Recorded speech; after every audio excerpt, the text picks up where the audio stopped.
Hey,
Chuck.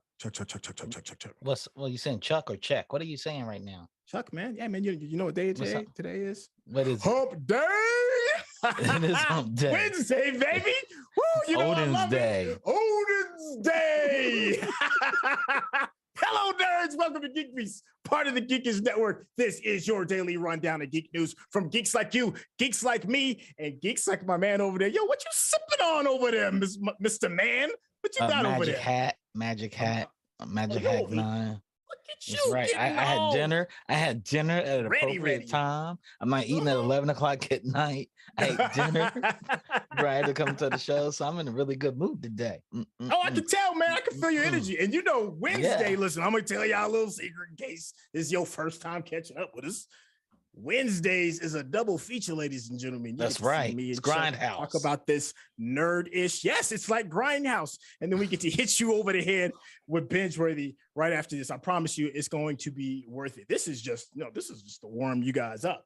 Hey, but also if you're new to the show, we cover the Geek News Beat. We share our opinions with you. As you can tell, we are people of color. This is a network that focuses a lot on people of color, but yet everybody is welcome into the conversation. However, you better keep an open mind because as we people of color are absolutely unique in the way that we go about this world, we're very unique and expressive about our opinions. And you're going to get a really good, quick example of that in this new show. Yo, I am your host, Sintel, and you just got done talking to Chuck. Hey, so let's go ahead and jump straight into the news. Now, let's just also be frank as well. You know, this news is nothing to be like completely vetted over. It's all for issues and giggles. So let's start with Stephen Wilhite. Stephen Wilhite. I know you're like, who is Stephen Wilhite? Did you talk about like Steve White, the snowboard? No. Stephen Wilhite. You know him. Trust me. I promise you. You see his work every single day. This man was the creator of the GIF. Or GIF. I had the dramatic pause because I know you're like, what the hell is a GIF? You talking about Jiffy peanut butter? No. GIF. GIF. Potato. Yo, this man is one of the creators, the co-founders, one of the heads on the Mount Rushmore of memedom. Stephen Wilhite has passed, ladies and gentlemen. Unfortunately, this absolute legend and the jokes that you send to your crew and your family passed away from, unfortunately, from COVID. But he did live a relatively long life at the age of 74. So his obituary page notes that even with all his accomplishments, he remained a very humble, kind, and good man. So, you know, he worked on the GIF, which is known as the graphics interchange format. I don't know what you call it, GIF. You know what? I never really called it GIF, but now that he's passed, I feel like in honor of him, I should change it up some. I wonder, right? Because people say it's GIF, people say it's GIF. I gotta find video of him saying it, and that's what we're going with. That's what we're going with, Ricky Bobby. You know, Mama called him GIF, I'm gonna call him GIF. Mama called him GIF, I'm gonna call him GIF. Yo, I feel that. Yo, Mama called him GIF, I'm gonna call him Jeff. Yo, but get this amazing piece of technology. Yo, my man invented it all by himself, and he actually did that at home and brought it into work after he perfected it. So he would figure out all of his stuff at home to come home on company time and, make sure it was tight and ready to go. So in 2013, he told the New York Times the Oxford Dictionary accepts both pronunciations of the word GIF. GIF. I wonder which one he says, and that's the one we go with. We need to find him tape and him saying it. Which one he says first is the real. No, he said, yo, I don't give a damn what the Oxford English Dictionary is talking about. He said it's a soft G, pronounced GIF. End of story. In case you he did say it was a soft G. He clarified it for you. It's a GIF, everybody, like Jiffy peanut butter. Jiffy peanut butter, JIFF. and I've never heard of what's a hard G and a soft G. What's the difference there? I don't know. I don't know how it got out of control. Giant a soft G or hard G? How about Gallivant? Giant.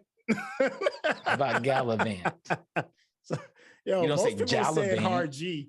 Gallivant. See. It's a hard G. He just made that up. He's British and made that up.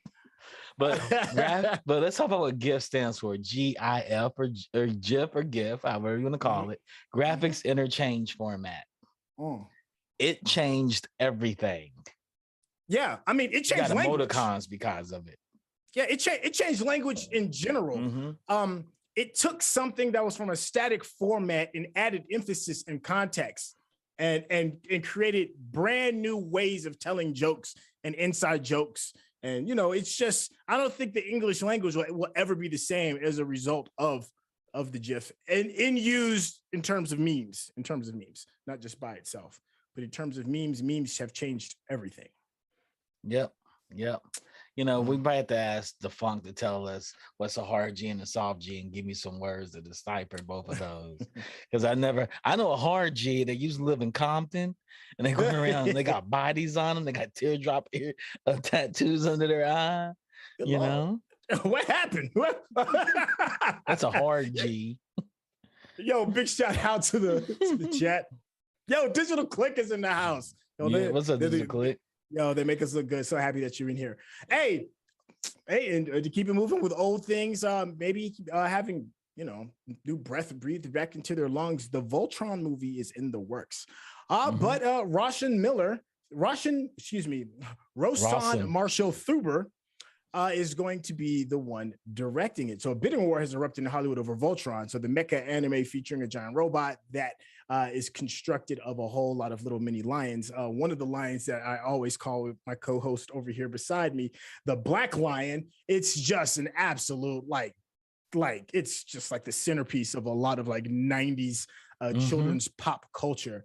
Roshan Marshall Thuber, the filmmaker behind the Netflix hit Red Notice, is attached to co-write and direct the Voltron a live action feature. Right. So I know what you're thinking. Have we kind of already seen this? We already had a series on Netflix, which is legendary.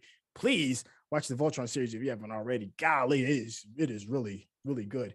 But I don't want him directing it. Can I say that? That's what I was just about to say. I don't want him to do. He did Skyscraper, dog, and nobody in God's green earth has ever put Skyscraper in any top 1,000, top 100,000 movies. And that's his action film. If it was a comedy, sure. He did Dodgeball. Dodgeball's great. Yeah, it was. Dodgeball was good. Great comedy. He nails comedy. Yes. Voltron? Yes. Nah, he ain't gonna nail it right. He ain't gonna nail it right. He gonna do it wrong. That's like Michael Bay directing Transformers. Yeah, it may be a little bit worse because at least Michael Bay has a good gimmick, right? Yeah. You know what I'm saying? I feel like Roshan Thuber's gimmick is more leaning towards comedy. And I don't know if I want to see a comedic version of the Mighty Voltron. I don't see. Who I want to see direct the Voltron movie? I'm going to my tried and true believer of directing, Edgar Wright. I mean, you can't be mad at it. I mean, no, he did a great job on Ant-Man.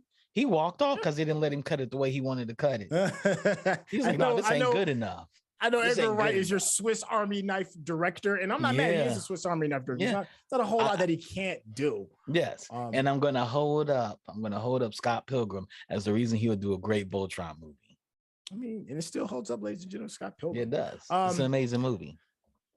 Do you want your to the chat? Do you want your Voltron funny? Like, who here has watched Red Notice? I thought Red Notice was decent. It's not amazing. No. You don't walk away from that movie being like, oh my God, I was absolutely blown away. But I laughed and I was entertained. But is that what you're looking for? I was entertained. No. Were you entertained?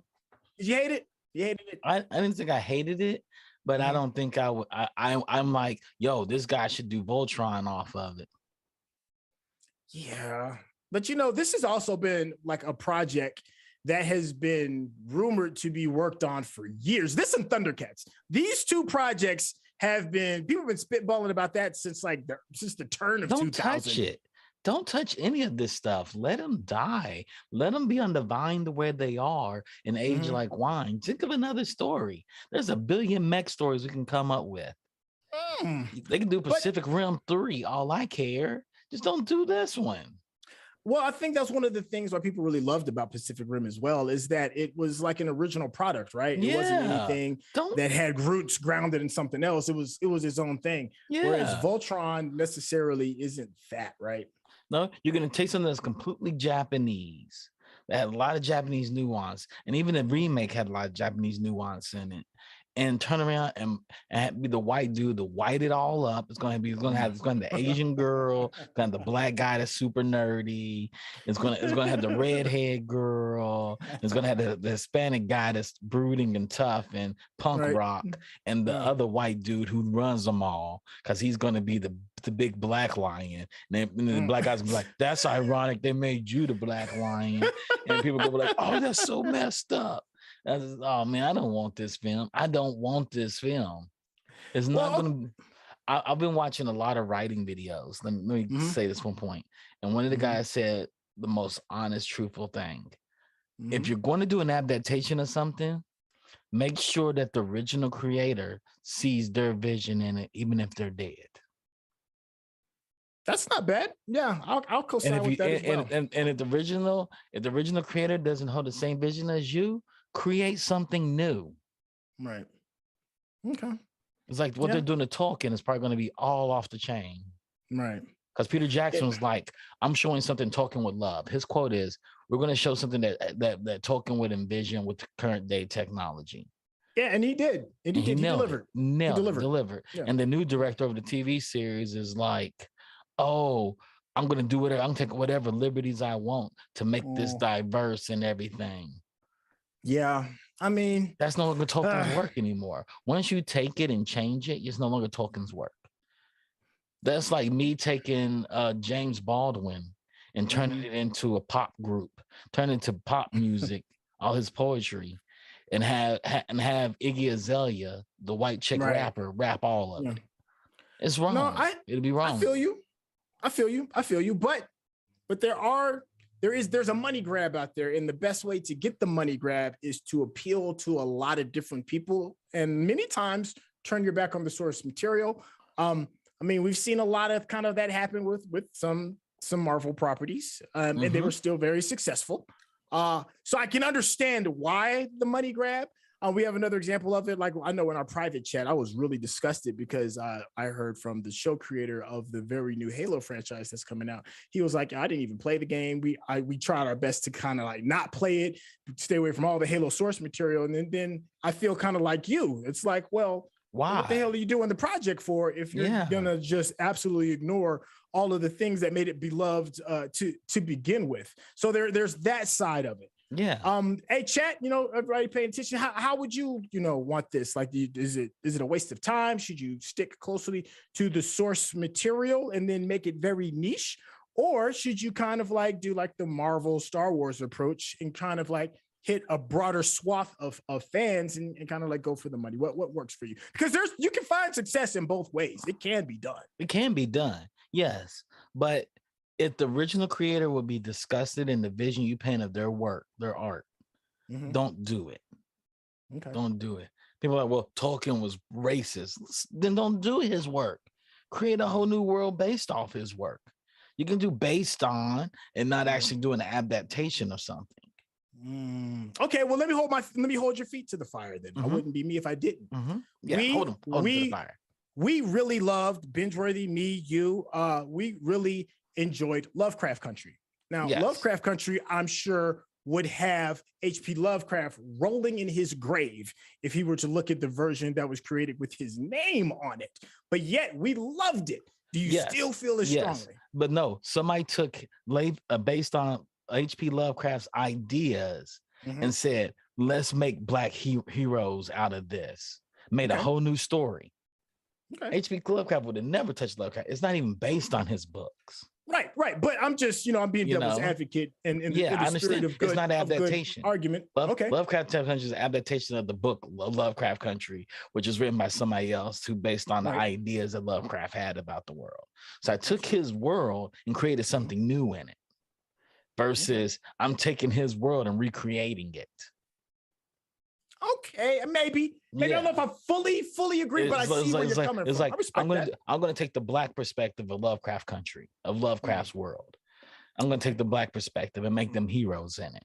Versus I'm gonna take his actual books and turn all the protagonists Black and all the antagonists white. There is an interesting argument for that. Let me hop to the chat. And if you happen to be watching this on Restream, thank you for bopping in. But the best part of this show is to hop in and chat with us, and that's what we're gonna hop to real quick and take a look at some of the people that have been listening to what we're saying. Big shout out to Digital Click for bopping in. Johnny Randolph, he said no, Voltron is not a comedy. I think we wholeheartedly agree with you on that. Defunct dropped in and said, I don't want it, not silly, but I don't think that it should be the predominant tone. For the goofy stuff, we've got Robot Chicken. That's a interesting comparison, but you're absolutely right. Robot Chicken is the place to dump over the top slapsticky goofiness. Johnny Randolph also bopped in and said, does Voltron even need a live action version? I don't know. I would probably go see it. I may go see it. I saw Power Rangers. Power Rangers low key was good. I know, it was a good movie. A lot of people hated it, but I enjoyed it. I enjoyed it. They even called out the racial diversity of it all. Yeah, I mean, they even addressed people on the spectrum. Yeah, they even address people on the spectrum, which is something that you don't typically see. And it works. It works really well. Huge shout out to our other co-producer. This guy said, I would love a live action Voltron, but definitely want an Asian director. I'm not mad at that at all. Me too. Definitely get something a little bit closer to the source and closer to the vision. Give me a Korean director. I'm not mad at that. A Korean action director. Matter of fact, make the shit in Korea. Let's do it right. Why not? I mean, then again, it's Alderaan, right? I think don't do it in Japan, because Japan make it all campy. Well, I'd rather it not even. If they're gonna do Voltron, let's just keep it away from Earth. Just have it on its own planet and kind of run with it like that. GeekBeast Network also bopped in and said, to be fair, there are plenty of clips of Tolkien saying he envisioned Lord of the Rings to be something that can inspire other artists to create that world. Yes, so we do have another side of that argument. But that's creating in the world, not taking his stories and recreating them. Like, his world is open for everybody to play in. I created a sandbox. Y'all can go play in it and create whatever story you want. It's kind of how people did with Lucas, right? Like all the fanfare that came out with Star Wars. Lucas said, I created this world. Don't take the stories that I create, but make your own. I'm okay with that. And there's a lot of fan fiction coming out of all woodworks about Star Wars. Then we got the Dark Horse comics, and then we got the novels, and a lot of things turn into legend and canon. Okay. Yeah. Hey, another huge shout out to the Funky Setup as well. He said, a real talk, I was surprised to prefer the dark, grim Power Rangers tone. And felt that they fumbled it in the third act when they steered more towards the tone of the TV show. So yeah, you know what? It's one of those things where I think people really hated on Power Rangers when it first came out. But for whatever reason, if you go back and rewatch it, it's really not that bad of a show, bad of a movie. Hey man, you got one more thing to close out regarding this. I'm gonna go ahead and switch gears and hit up this next gen. You didn't even hear me. Hey, so listen, this is going to definitely get you a little bit more interested because I know you are a full-time brony. My Little Pony tabletop RPG is going to let you design your own cutie mark. So an official My Little Pony tabletop role-playing game is in development. Damn right. And it may be the only tabletop RPG where players can lovingly craft their own cutie marks. So players can create their own custom pony characters and set to solve problems in the realms of Equestria and beyond. The RPG will come with a line of accessories, so players can collect adventure books, adventure and game master screens, a dice set, dice bag, and a character journal. Bronies are somewhere on their hind legs, neighing like nobody's business. Are you? I see this in your future, fam. I mean, I know you. What kind of question? Of course, I'm going to have it, man. Yeah, look at what are you you talking about? What are you talking about here? I got a set of My Little Pony magic cards coming to me that a friend has at his house. What are you talking about, man? I got this. Yeah.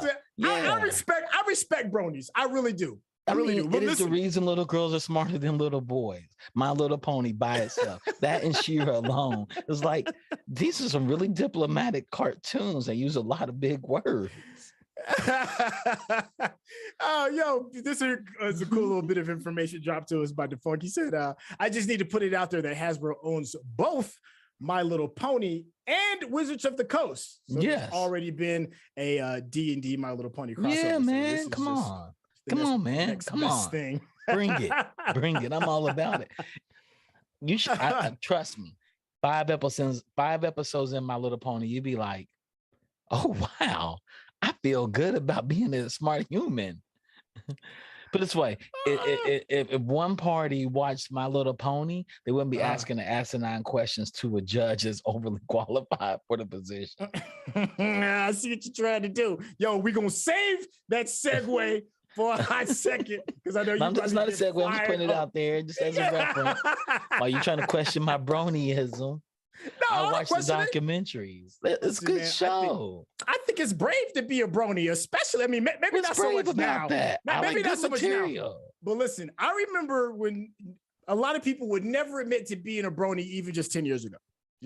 I've always admitted. Now it's like the cool thing to do. Like being a brony is it's like liking Lauryn Hill. Who doesn't like Lauryn Hill's first album? Who doesn't like it? Oh, yo, you bronies. Being a brony is like Lauryn Hill. Okay.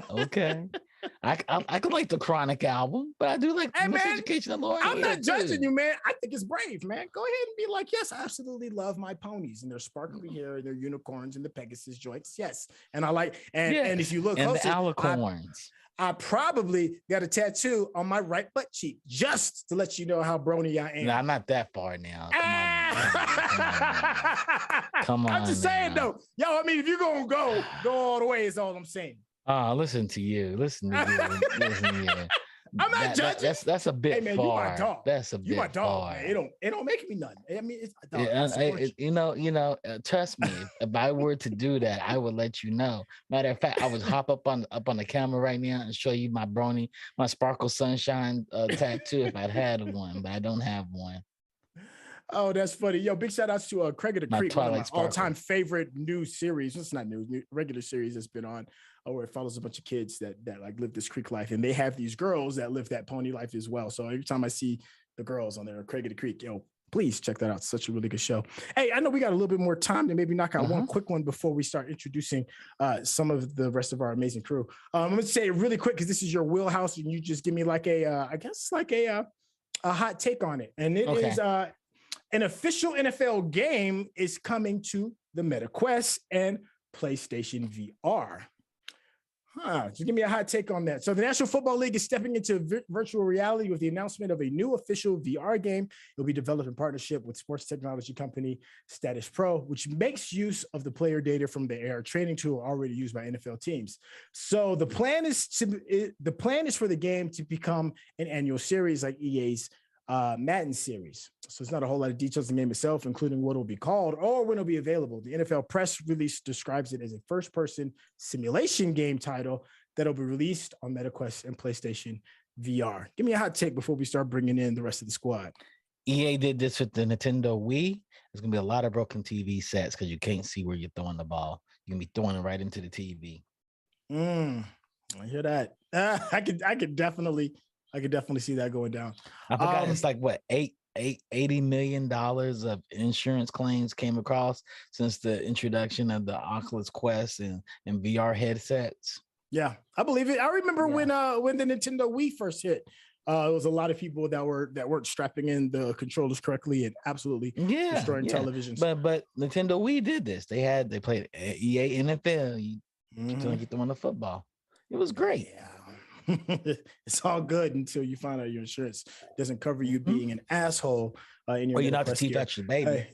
Some of the best TikTok videos are the VR uppercuts and VR right crosses. Oh my gosh. Yeah. Yo, them little kids be getting laid out. Stay away from daddy as he has his boxing dreams. Hey, that is going to conclude the new segment of our show today. Thank you so much for tuning in.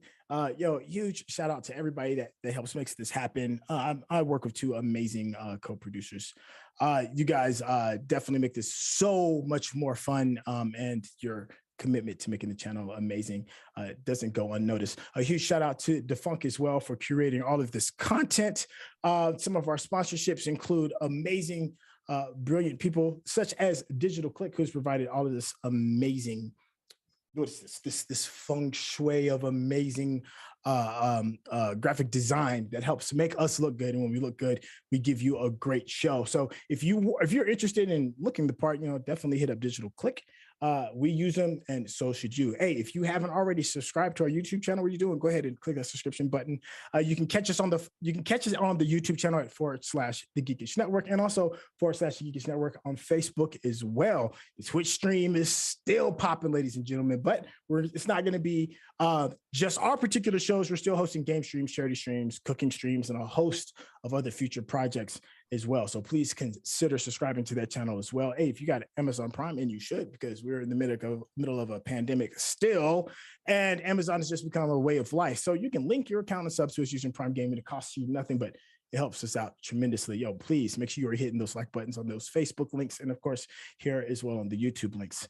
I guess we're gonna go ahead and bring in the next best thing. The heavy hitters of the binge-worthy podcast, where we take a show that's on one of your streaming services, such as Netflix and Disney Plus and HBO Max, and we crush all of that content so that you don't have to. And then we give you our spirited opinions about it. And like I said, this is a network that focuses on people of color, and we are going to give you a very spirited conversation regarding some of this. Hey, my man Johnny Randolph has just walked into the building. I'm over here doing your job, fam. This is what you normally do. Fam, this is you. What's going on, fellas? Hey, man, we out here just hanging out, talking trash, living this Voltron life, and listening to Chuck express his inner brony. Don't judge me. I was never a brony. I'm complex. But I'm a Che Guevara bling on. Do we need a live action version of Voltron?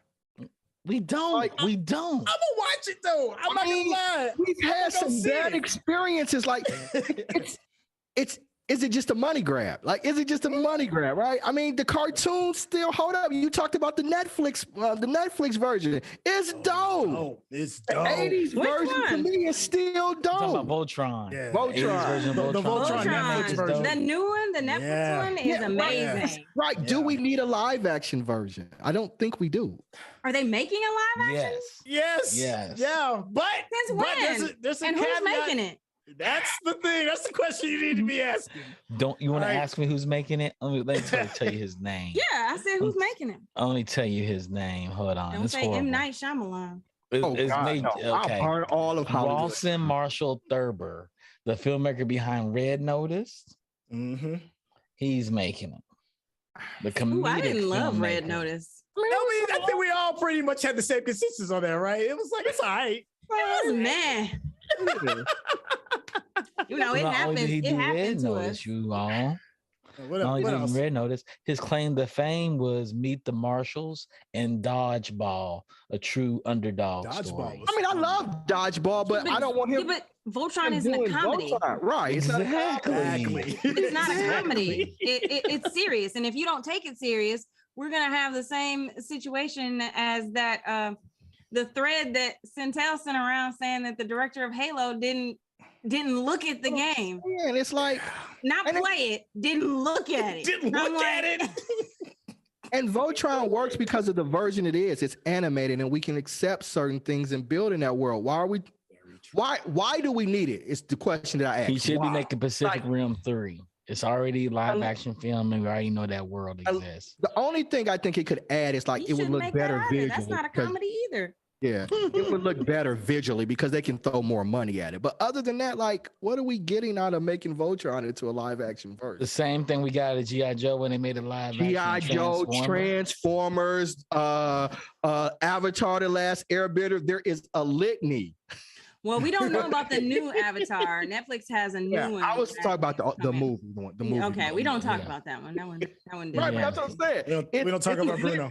It's a litany of things that it just. I want to know what happened to somebody at Pixar with a person named Bruno, because you got Luca that says Silencio Bruno, and now you got. Well, Bruno is Disney. Like, It's Disney proper. It doesn't matter. It's still in Yeah. the Disney family. Somebody's mad at somebody named Bruno. And they keep fucking with him. Don't talk about Bruno right now. Don't talk about Bruno. They want Yeah. Bruno to be silent. They don't want to talk about Man. Bruno. Somebody is mad. Speaking of the Disney Pixar world, they're crushing it right now. I thought Turning Red was Finally see it? amazing. It was really good. I was man. like, wow. I haven't seen it yet. You still haven't seen Oh, it yet? it's so Okay. good. No, man. I'm finishing the Adam Project, and then I'm gonna watch Turning Okay. Red. I heard love the Adam Project too. disappointed. I heard it disappointed. I mean, I'm Did you like enjoying I it haven't so seen it yet. far. I'm enjoyed it. I enjoyed I'm it. enjoying it so far because it's a. I don't know, like it's Ryan Reynolds. Like if you're a Ryan Reynolds fan, it's his classic shtick, and the kid that is playing him, a younger version of him, is doing a good job. He clearly have watched some R-rated movies. I'm calling timeout because you said Ryan Reynolds classic shtick. Let's be honest, it's his only shtick. But being a pretty has boy, one I mean, shtick. what? Well, his like, you know, his You're not really getting a lot of depth out of Ryan comedy, Reynolds. his like sarcastic Look at comedy, like even in like The Proposal with Sandra Bullock, like it's his like go-to. It's his like, one note. Yeah. Yeah. I mean, that's what it's. I mean, it's kind of like The Rock. you Like you're not care? really Do you expecting need a him to, like, dramatic branch out? performance from The Rock. Exactly. I just Yeah. need him to stand there and be funny. Like Yeah. that's He did Deadpool, and that's the only thing I really ever enjoyed. listen. I mean, He maybe when was he kinda turns out of 50, Hollywood. Maybe when he turns 50, he'll have a Tom Hanks, like breakout. Restart, I want to try. maybe he I want can. to try some drama. No, he's gonna be the crass old man. Him and Steve-O are gonna do two crass old men, like two God. grumpy old men. It'd be two crass old men. They have Michael Rappaport in it and with Vince Vaughn. Oh Lord, you going from bad to worse. Wow. That's a movie I don't need. Yeah, talk about stuff we don't need. Yeah, that is stuff we don't. Yeah, but I mean, going back to the Voltron, it's unless you're making the 1980s version, which is like you know when you had who was why am I blanking on the little terrible character that follows them? Isn't there somebody that follows them around? I know they had a comedic character in the new Voltron remake too. Well, I mean, Hunk is always yeah. kind of the comedic, but I thought there was the butler. They have the butler character in the new version, the one who stays with Princess Allura. You know what I mean? Like that butler. He wasn't in the original, but he was an interesting addition to the new one, and I didn't hate him. Good addition. I like it. He was. I really liked him. I didn't hate him. You know what I mean? He brought a sense of humanity to the princess, who was honestly kind of stoic. Let me ask you a quick question because I know we're a little bit close, getting a little bit closer time for our ultimate showdown in binge worthy. If you had to see a live action, you're given these two choices, one of them being Voltron and the other one being Thundercats. Which one would you greenlight? Voltron, because they're gonna fuck up Thundercats. I think Thundercats. I think we could do a post-apocalyptic Earth. We've done it before. I think we could do Thundercats. I want to see what Lionel's gonna be, what the sword's gonna be. I'm interested in that. Oh man. Earth. Rodney said we should do a Battle of the Planets, which is Gotcha Man. Ooh. I hate to say we did that. We had to have the Wachowskis do it because they did such a great job with I haven't seen that. Speed Racer. Y'all never seen Gotcha Man? I've never seen Gotcha Man, Yeah, but Gotcha Man is amazing. I don't see. My problem is I feel like it's gonna end up like Planet of the Apes, and I feel like they would cast Andy Serkis as Panthro, and that would piss me off because everybody knows that Panthro is a black man. He is a black Panther. They gonna screw it up just like Ursula. They screwed up Ursula. They gave us a black mermaid and did not give us a black Ursula, and they gonna mess it up. And I'm gonna be mad. So I think it can work. I do. I think they'll mess up the fur. I think the fur. They're gonna mess up the fur. I think it's gonna look like end up like the cats. cats. It's gonna look like cats, and they're gonna have cat buttholes. Cat buttholes. And it's gonna. Please have them walking around with the tail what up they're in the air gonna do with showing the that lions star. then for Voltron, and how they gonna have Voltron looking? Oh, They're gonna be mechanical. It look like They're gonna be Pacific CG. Rim. they gonna look horrible, man. It's gonna look They're gonna be Pacific Rim. CG. Pacific Rim, they look good. Transformers looked okay, except when they were in Jagged Edge. All the Autobots look good. Transformers is the worst series ever made. Yeah, it is. It is. Let's never bring up Transformers when talking about quality of anything. No, but the Autobots did look everybody great. hate the first Transformers I with did. Michael Bay? I did. I hated it. I did. Hated the I was first disappointed. One. I didn't hate the It deviated first from my one. childhood too much. Right, me Yeah. too. Yeah, Everybody- I'm still mad about Bumblebee. I don't think that he should have a fake ass like radio voice. It was just everything was about it was bad. Yeah. Him hiding behind the house and he's like, why are you lubricating on them? I was just like, what is this? What are we doing It's a with this, man? consensus there. Yeah, It's 4-1 Yeah. that everybody and then by Transformers hated. 3, they bought in the hood box. Right, The hood box and and the the cheap ghetto car. bots, and it was just like, oh, They had gold teeth. God. You said Brought the in ghetto robots bots? with gold teeth. Yeah, and the chains. twins. Yeah, but twins. That was like in the The third rest of one. them, they He was like, wrapped you in know, I gold. don't read. I was like, oh, Jesus. Nah. He even said, well, you got like a big pussy. And I was like, what? This is a movie for children. Why would you even say that word? But guys, let's jump into binge worthy. Let's jump into binge worthy. Okay. What are we doing today, Johnny Randolph? We are watching The Legend of Vox Machina. Did I pronounce that right? Machina. Yeah, you said it right. Machina. You said it right. Hey. All right. You know you've been practicing. Yeah, I have been Machina. He's been saying it wrong all weekend. I'm like, you said it wrong. He said, you know what I meant. I was like, Yeah, man, you know what I meant. You know what I meant. So real quick, before we head out, hot takes, Chuck. Hot takes. The Legend of Vox Machina. I don't have a hot take. Go to somebody else real quick. Let me think of one. All right. Centel, we're gonna jump to you. Hot take. real quick. Hot take. All right, so everybody's kind of getting excited about the live action Dungeons and Dragons that's going to have actors like Renee Jean Page. I think that's his name. Reggae Jean Page. Wait, what? Reggae Jean What? Page. Yeah. They gonna have Yeah. live action Dungeons and Dragons with Ray J. Jean Yeah. Page? Yeah, he's like Yeah, dirt. he's one of them. It's like a few of them. It's a few people. He's too Um, sexy. I need somebody to be a little nerdier. No, it's Wait, like Dragon's Lair or something. Right. Well, Yeah, Chris Chris Pine is going to be in God. it. Well, all I'm saying is, They're making it real pretty. I think not that it's going to be a letdown live action film. But if you do want to see I something think as a good, female, that's like Bridgerton in Nerdville. So I'm gonna watch it. I'm gonna watch But it with if- my drink. if you do want to see a Dungeons All the and wrong Dragon reasons. property done correctly, go ahead. You can watch that now with the Legends of Vox Machina. Okay. Courtney, hot take before we head out. I could have done without the close up of somebody shitting. I forgot about that part. I didn't need that. I didn't need that. That was my shit take. Mhm. I I got one. All right. What you got? A show where the voices match the animation. Oh. Mm-hmm. I don't know. When I thought when my hot take would be like the Fast and the Furious. We are family. I dug that about this show. I dug that show. We are family. That's my hot take. That's mine. All right, man. So we're gonna come back at what time? What time, Chuck? 2 minutes, 8:15. Let's try to do it. 2 minutes. Okay. 2 minutes, 8:15. So we're talking The Legend of Vox Machina. I'm gonna mess that all up tonight. You did good though. You did good. You got it, Randy. You are. You working out, fam. But hey, come on, join us back here in 2 minutes. We're gonna get into this discussion. All right, we'll see y'all in a couple. Mhm.